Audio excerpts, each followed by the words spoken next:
Hello students, how are you all? Today again we are here with our next chapter, that is chapter 11, transportation in animals and plants. So one by one we are going to discuss transportation in animals first and then plants. So yes, now let's start it. Yes, every living organisms, including me, including you, all need energy to do the work. ठीक है?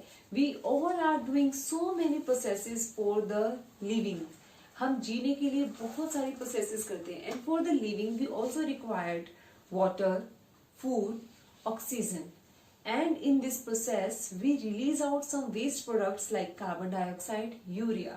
So basically we required some useful materials and we release some substances which are harmful for the body and which have to be removed out from the body for our safe survival.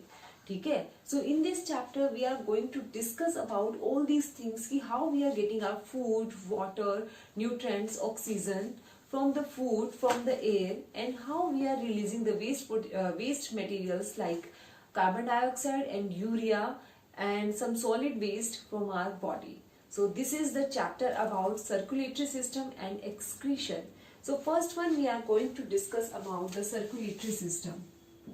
Circulatory system is also known as transportation in human beings. So yes. Basically for the transportation of the oxygen, water, food in our body, one liquid substance is present which is known as blood. So basically all these things travel throughout the body with the help of the blood. Blood is the substance which travels in complete body. हमारी finger tip से लेके head के highest point से लेके head to toe it is travelling all the body parts. ठीक है, but it is not travel like anything. मतलब पानी का फ्लो हुआ जैसे हम बोलते हैं कि नदी में से पानी बह के गया और वो सारा ऐसे ही बह के चला गया. नहीं, they are having a proper system to move across the body, to circulate across the body. ठीक है, तो इसके लिए प्रॉपर सिस्टम होता है. लाइक वी आर सेइंग कि एक तो पानी ऐसी नदी में बह रहा है, एक इट इज मूविंग थ्रू या flowing through the pipelines. So we can consider these pipelines कि हाँ blood is moving in the pipelines. Pipelines को आप समझ सकते हो एक माइंड में इमेजिनरी पॉइंट के लिए, but these things in which the blood flows are known as blood vessels. So basically blood do not circulate ऐसे ही नहीं सर्कुलेट होता है हमारी बॉडी में. It circulates in a proper vessels which are known as blood vessels. ठीक है, so these are the small pipe like structures you can consider. तो सोचने के लिए आप ऐसा सोच सकते हो. ठीक है, now we are having one organ in our body which cause the pumping action. तो इसकी वजह से ब्लड पंप होता है और वो सर्कुलेट होता है and this organ is known as heart. हमारा दिल.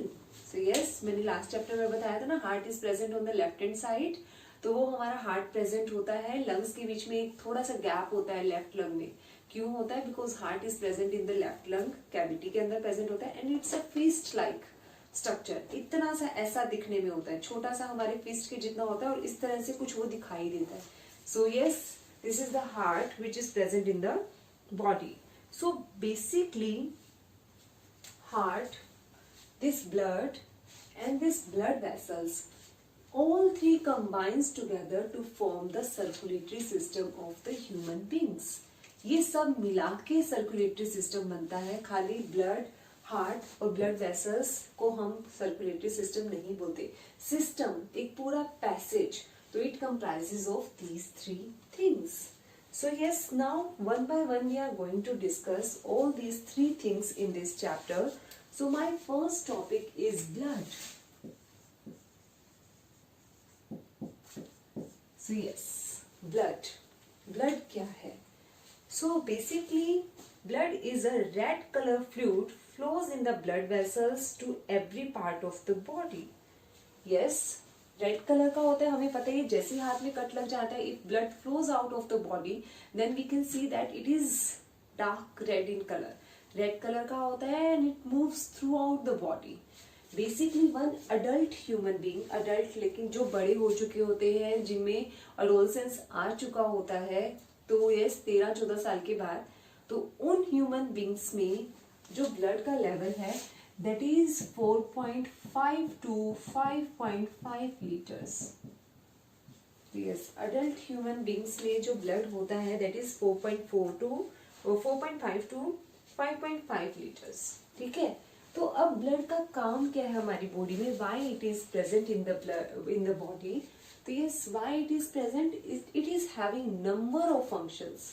तो basically blood is circulating throughout the body, वो सर्कुलेट करता है, so obviously it will act as a carrier, वो अपने साथ कैरी करके लेके जाता है बहुत सारे सामान को।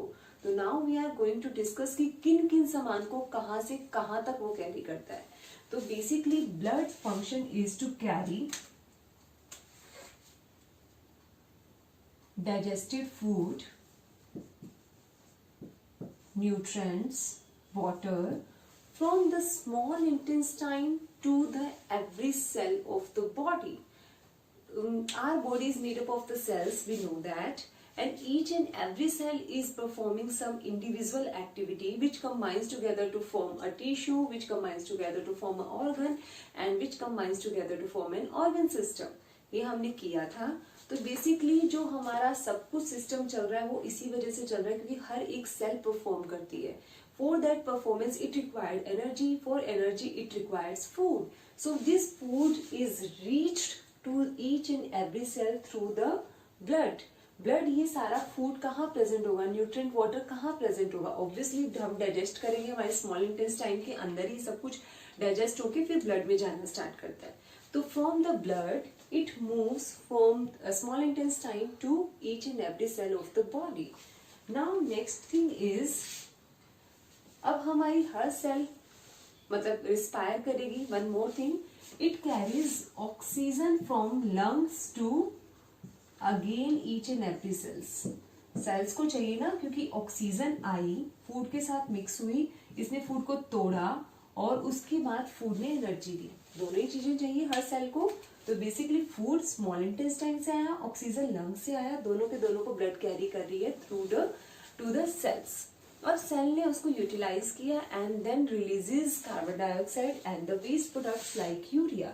तो अब क्या हुआ, तो यहाँ पे यूरिया प्रोड्यूस हुआ, कार्बन डाइऑक्साइड प्रोड्यूस्ड हुआ। So basically this blood carries carbon dioxide and waste products from cells to excretory organ. Excretory organ, for the carbon dioxide it becomes again lungs, and for the waste products it is kidney. तो वो अलग अलग organs तक लेकर जाता है ताकि वो वहां से रिलीज कर सके। So basically हमने किया, ब्लड का फंक्शन तो ट्रांसपोर्टेशन ही है, but it can transport number of things. Okay, now move on to next thing, that is blood is made up of which kind of components. तो blood किन चीजों का बना हुआ है, basically blood is made up of 4 things. इसके अंदर 2 चीजें होती है basically, fluid part and solid part.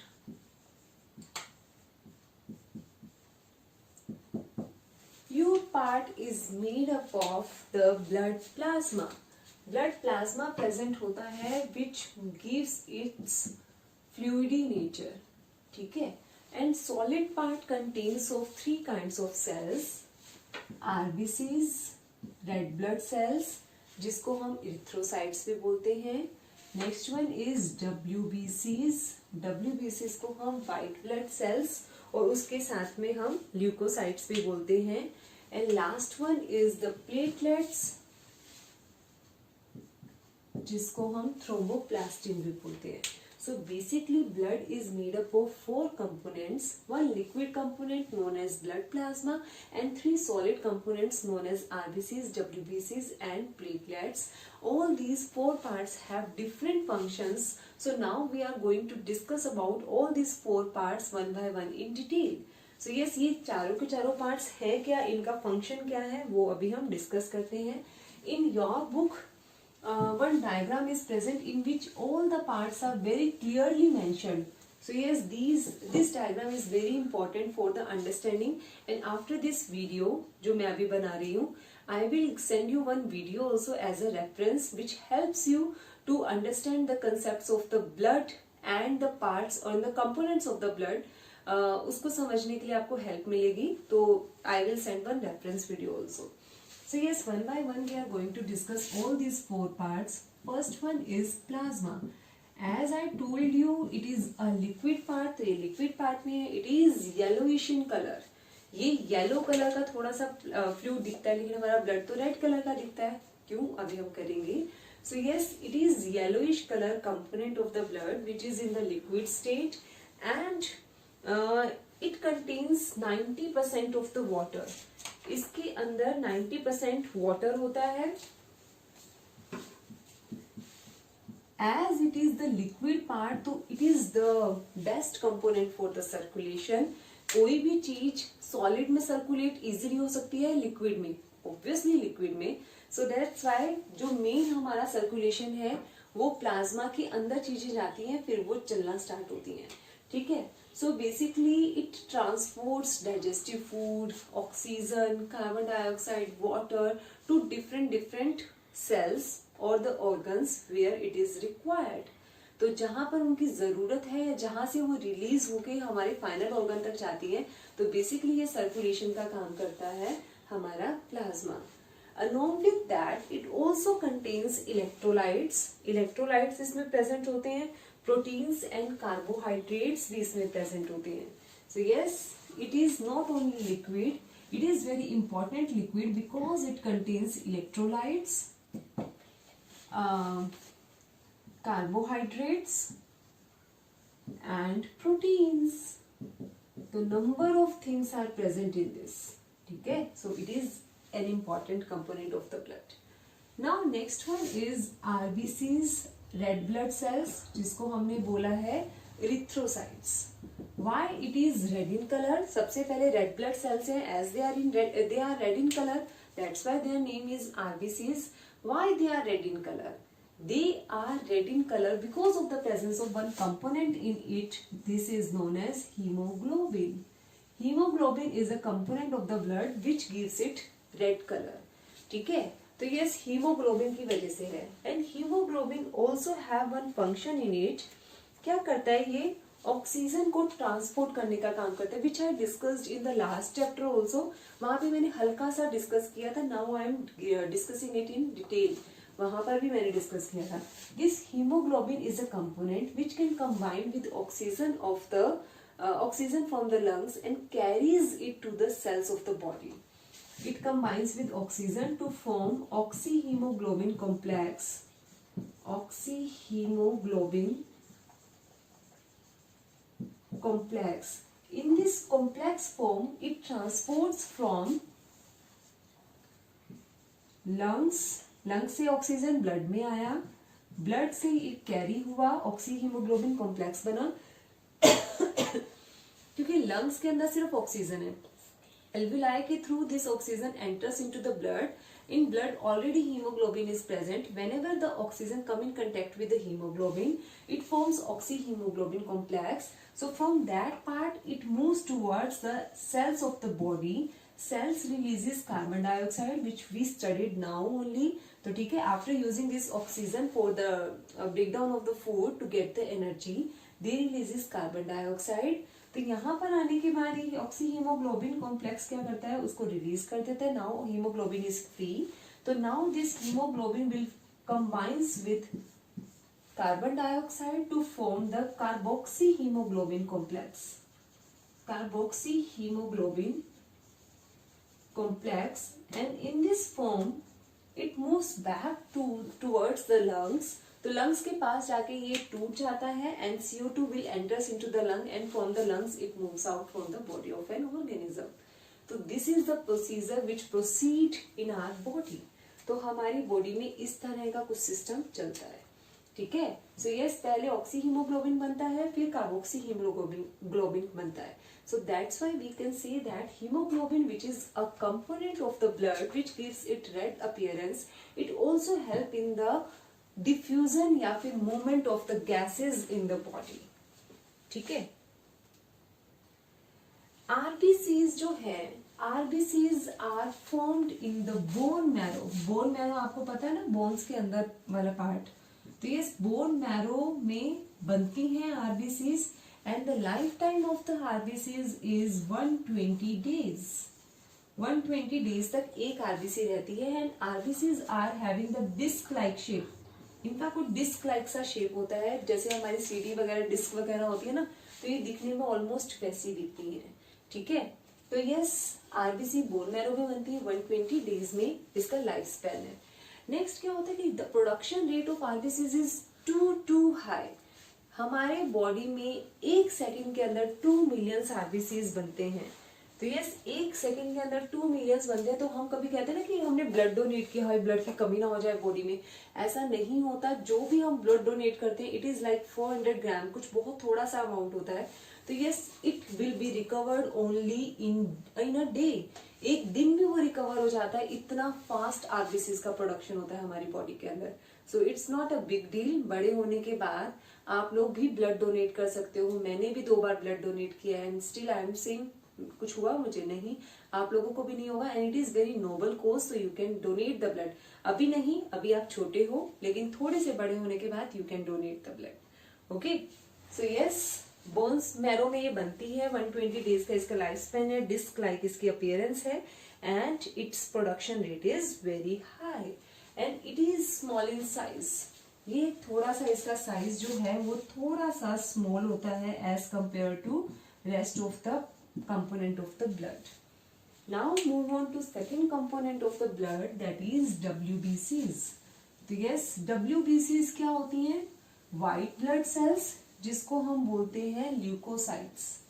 ठीक है, ये अगर एक्सेस प्रोड्यूस हो जाती है तो एक डिजीज हो जाती है बॉडी में, जिसको हम बोलते हैं ल्यूकीमिया। तो yes, WBCs, white blood cells.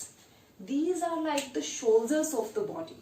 They are colorless, little bit large in size than the RBCs. RBC से थोड़ी बड़ी होती हैं, लेकिन less in number than RBC, लेकिन उससे बहुत कम नंबर होता है। ये क्या होती हैं? They are like the warriors of the body, soldiers of the body, which protects us from the foreign germs and bacterias which are entering into the body. ये शोल्डर्स की तरह काम करती हैं, उनके साथ फाइट करती है और हमारी बॉडी में उनको एंटर नहीं करने देती। अगर एंटर हो जाते हैं तो उनको मार देते हैं। ठीक है, so this produce the immunity of the body. हमारी बॉडी की इम्यूनिटी क्यों होती है? Because of the presence of this WBCs in us. They are having the irregular shape also. जैसे हमने आरबीसीज का किया था, they were having the disc like shape, but WBCs are having the irregular shape. Okay, now last one is the platelets. Platelets are the fourth component of the blood, which is also the last component of the blood. इसको हम thromboplastin भी बोलते हैं। These are colorless, round, tiny cells which again form in the bone marrow. RBCs were also made in the bone marrow and platelets also made in the bone marrow only. Actually, what is happening whenever a cut or anything sharp हमारे body पे लग जाता है, then the blood flows out from the body. तो क्या होता है? A dark brown reddish colour layer will form over the cutted part after some time, very soon. एक कटेड पार्ट के मतलब एक जहां पर भी कट लग जाता है ना, वहां पर एक लेयर बन जाता है। तो why it is so? Because of the presence of this platelets.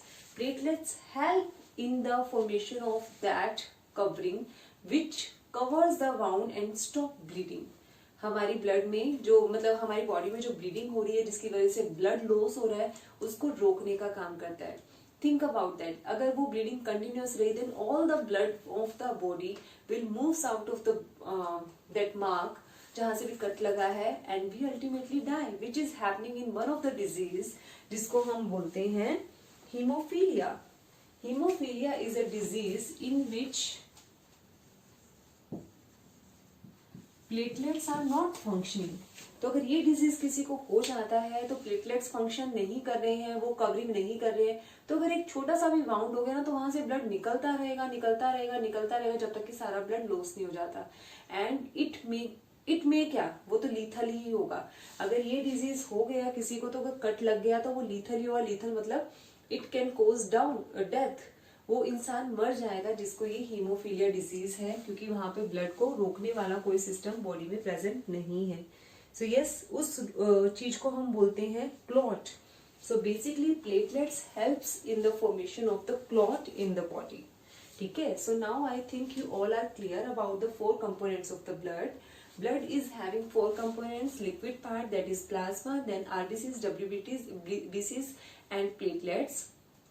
RBCs are red in color because of the presence of hemoglobin. Hemoglobin helps in the transportation of oxygen and carbon dioxide. Then WBCs are the warriors or the soldiers of the body which protects us from against the germs and bacteria. So that's why we are also we can also say that this is the immunity system of our body.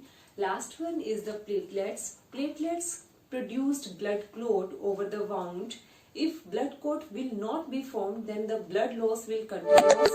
So now students, we are summing up today's topic. Blood is having 4 components, so this chart will help you a lot to understand the concept and to retain the concept. First one is color, we already discussed. RBCs are red in color because of the presence of hemoglobin, and these two are colorless. Next one is shape. RBCs are disc-like shaped, as I told you, and it is having irregular shape, and this can be round and sometimes this can be irregular. Next, nucleus is absent in RBCs but present in WBCs, again absent in platelets. Lifespan is 120 days, as I told you, but the lifespan is of WBCs varies from types of cells. It may be few hours to few years, ज़्यादा कम हो सकता है, but platelets का time भी काफी कम होता है. It is about 8 to 14 days. Next function I already tell you, it helps in transportation. It is the immunity system of the body, and these can produce the blood clot over the wound. Number of cells in 1 cubic centimeter of the blood. अगर हम 1 cubic centimeter of the blood लें तो उसमें इनका amount कितना है? It is approximate 50 lakh, which is highest in number, and it is around 4,000 to 11,000, which is the lowest in number, and platelets are around 1.5 to 4.5 lakh. अगर आपको याद है, अगर आपने अपने बड़े लोगों से किसी से सुना हुआ है चिकनगुनिया करके डिजीज हो जाता है, या हम वैसे भी देखते हैं कि यस प्लेटलेट्स का नंबर डाउन हो गया तो we have to eat kiwi, और sometimes we have to supply the platelets from outside. उस पेशेंट को ठीक करने के लिए प्लेटलेट्स का नंबर नॉर्मल रेंज में होना चाहिए. तो ये चिकनगुनिया के केस में प्लेटलेट्स का नंबर काफी डाउन चला जाता है, और कई डिजीजेस में इसका नंबर काफी डाउन चला जाता है. तो it has to be accurate for the normal survival. So yes student, this is all about for today's video. I am sending you one reference video also along with the main video. So enjoy the video. Thank you.